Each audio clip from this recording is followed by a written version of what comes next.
আমরা অনেকেই কঠোর পরিশ্রম করি, কিন্তু ভাগ্যের সহায়তায় কাঙ্ক্ষিত সাফল্য পাই না।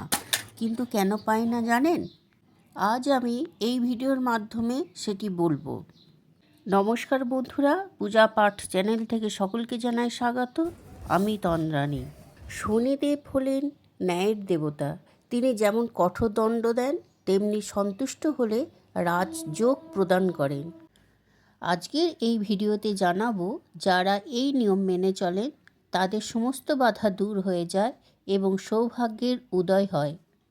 শনিবারে সূর্যোদয়ের পর বা সন্ধ্যার সময় প্রদীপে তেল দিয়ে, সর্ষের তেল, সেটাকে ভর্তি করে প্রদীপটাকে জ্বালতে হবে। জ্বালার পর সেটাকে কোনো অশ্বত্থ গাছের নিচেতে দিয়ে আসতে হবে। এই অশ্বত্থ গাছে ব্রহ্মা, বিষ্ণু, মহেশ্বরের বাস থাকে।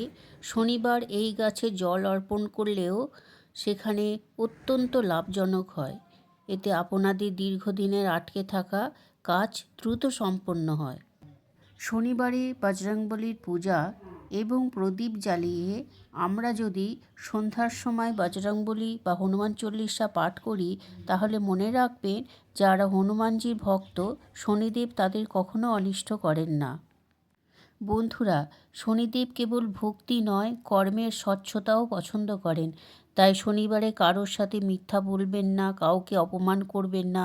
এই ছোট ছোট পরিবর্তনই আপনার ভাগ্যকে বদলে দেবে।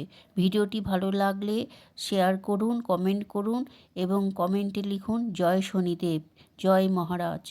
দেখা হচ্ছে পরবর্তী ভিডিওতে। জয় রাধে রাধে। আমার এই ছোট্ট চ্যানেলটিকে সাবস্ক্রাইব করে পাশে থাকার অনুরোধ রইল। বন্ধুরা, পাশে থেকো। তাহলে মনে রাখবেন, শনিবারের দিন সর্ষের তেল জ্বালিয়ে কোনো শনি মন্দিরে বা অশ্বত্থ গাছের নিচে জ্বালালে ভাগ্য বদলে যাবে। জয় শনি মহারাজ, জয় বড় বাবা, জয় মহাদেব।